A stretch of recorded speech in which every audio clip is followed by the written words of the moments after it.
Shalom Aleichem. C'est la saison de notre accueil rituel. Souka est ouverte à tout ce qui se passe et qui souhaite célébrer Sukkot avec nous. Dans notre Souka, il y a des images des Ushpizin, les invités traditionnels, coloriés par nos enfants, et puis aussi des jolies pommes qui étaient décorées. Parmi eux, nous invitons d'abord nos modèles en la matière, Sarah et Abraham, pour nous rappeler qu'accueillir les étrangers est un très grand mitzvah.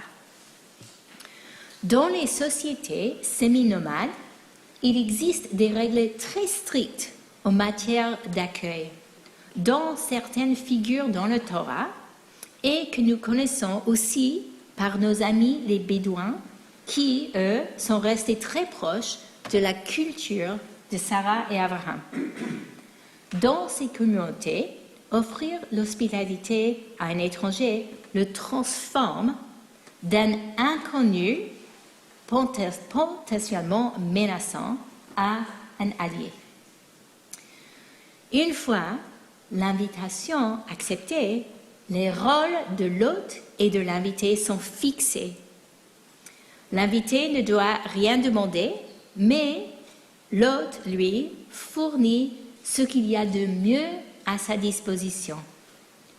L'invité est censé lui rendre l'appareil en lui donnant des nouvelles, en lui prédisant la bonne fortune et lui exprimant sa gratitude.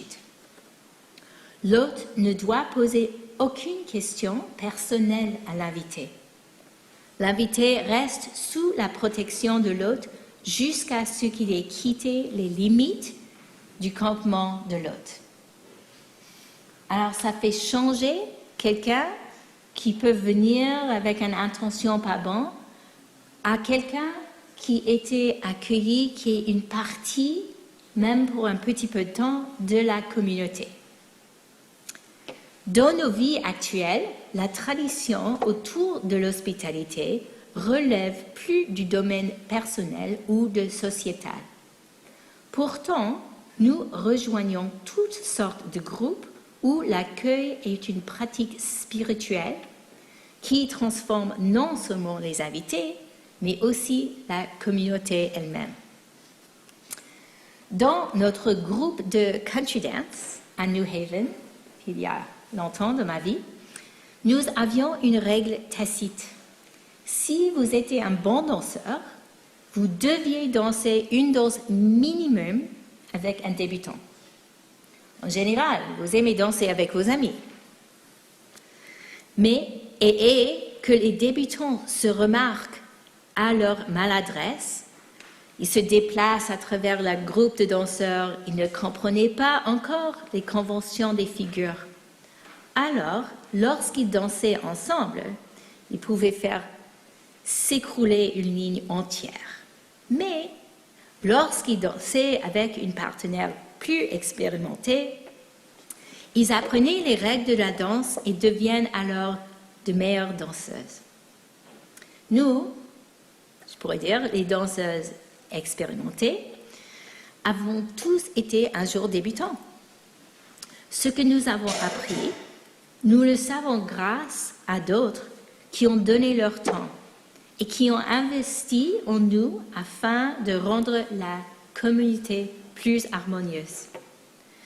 Peu importe que nous ayons mal dansé la première fois. Ce qui comptait, c'est qu'il y avait toujours une main tendue pour nous guider si nous nous sentions perdus. Ensuite, cet accueil s'étendait au-delà de la piste de danse. Les nouveaux danseuses se voyaient offrir des gâteaux et des boissons. Ils étaient encouragés à se montrer entreprenants et à demander à danser à quelqu'un qu'ils admirent. C'est ainsi que la communauté se développait sans division ni rancœur. Y a-t-il des moments où nous avons oublié d'être généreux? Bien sûr. Mais quand il nous arrivait d'oublier, il y avait évidemment quelqu'un d'autre qui s'en souvenait. Je dirais que dans ces petites villes de Nouvelle-Angleterre, sur les pistes de danse vieilles de 100 ans, nous pratiquons une forme d'accueil radical. Il s'agit d'une expression récente inventée par nos voisins protestants aux États-Unis. À l'origine, l'accueil radical consistait à prendre dans ses bras, comme pour une danse, l'autre, l'étranger, celui qui est différent. Je cite, « L'accueil radical est un engagement fidèle à faire un travail spirituel dédié à éliminer les barrières historiques et systémiques qui limitent l'empreinte authentique de groupes généralement marginalisés, comme des jeunes adultes, des pauvres, des personnes LGBTQ, des personnes de couleur, des personnes handicapées. Oui, on connaît.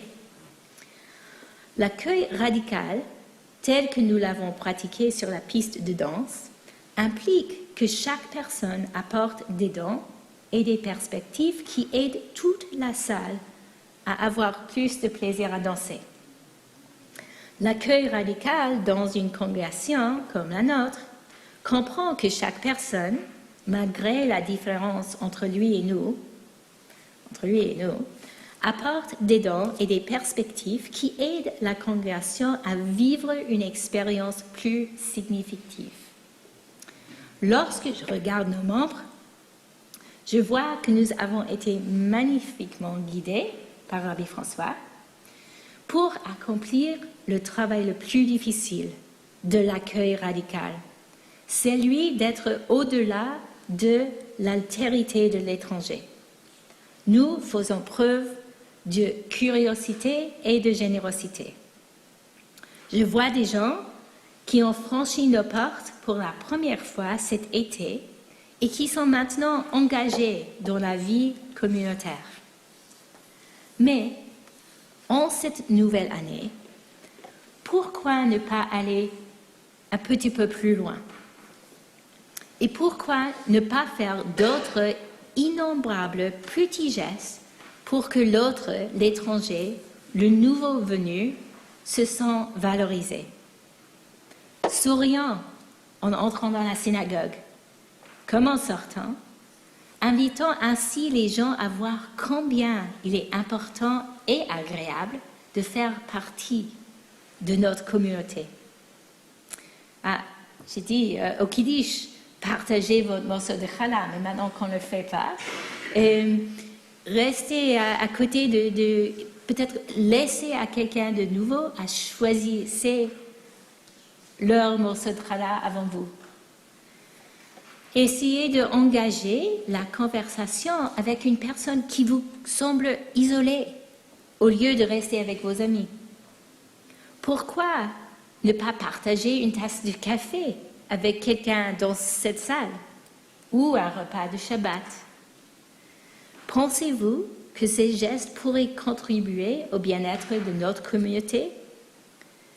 Abraham, lui, il n'a pas entendu. Il s'est précipité pour accueillir ses visiteurs. Il s'est assuré qu'ils étaient à l'aise et rassaisis. Sarah leur a préparé des gâteaux. La Torah n'est pas avare en description. Elle fournit tous ces détails parce qu'ils sont importants. Créer un environnement accueillant est une question d'attention aux détails. Le détail le plus important étant le confort de votre invité. En effet, lorsque votre invité se sent à l'aise, il commence à vous parler. Et vous aussi, vous lui parlez. Et bientôt, vous ne serez plus assise avec un étranger, mais avec un ami. Ayez toujours à l'esprit que l'accueil des étrangers transforme les passants en alliés. Dans notre cas, il y a des alliés qui étudient avec nous, prient avec nous et, si nous sommes vraiment favorisés, font tellement partie du tissu de notre vie qu'ils pleurent avec nous lorsque nous sommes en deuil. Il m'est arrivé de prier ailleurs, dans les synagogues, où tout ce qu'on m'a offert était une rapide Shabbat Shalom. J'ai également prié dans les synagogues où, après le Kiddush, j'étais invitée à déjeuner par plusieurs personnes pratiquant l'accueil radical. Elles ont tiré une chaise supplémentaire et servi des plus petites portions de nourriture pour me faire confortable. Pensez-vous, où rejouerai-je si je dois me rendre de nouveau à cette ville? Où je mange? L'avantage au Guild, c'est qu'il nous est facile, en cette nouvelle année, d'élargir ces petits signes d'accueil radical. Nous qui venons ici pour ouvrir nos cœurs, n'avons pas besoin de briser la glace, car la glace ne se forme pas là où il y a une chaleur sincère. Tout ce que nous devons faire est de regarder au-delà du visage inconnu, dans la beauté d'une âme. Cette âme pourrait être nouvellement arrivée, venue en quête, timide ou confiante. Peu importe sa situation, c'est une âme qui attend que vous, ou moi, ou Rabbi François, ou tout le monde, tourne vers elle avec le plus simple des cadeaux puissants, notre attention. Bientôt, nous lirons les histoires de Sarah et Abraham, qui ont donné le meilleur de ce qu'ils avaient pour que les étrangers se sentent accueillis. L'avenir auquel nous espérons participer n'arrivera que si nous faisons la même sorte de travail nécessaire pour réaliser ce rêve. Alors, qu'attendons-nous? Shabbat Shalom et Chag Sameach.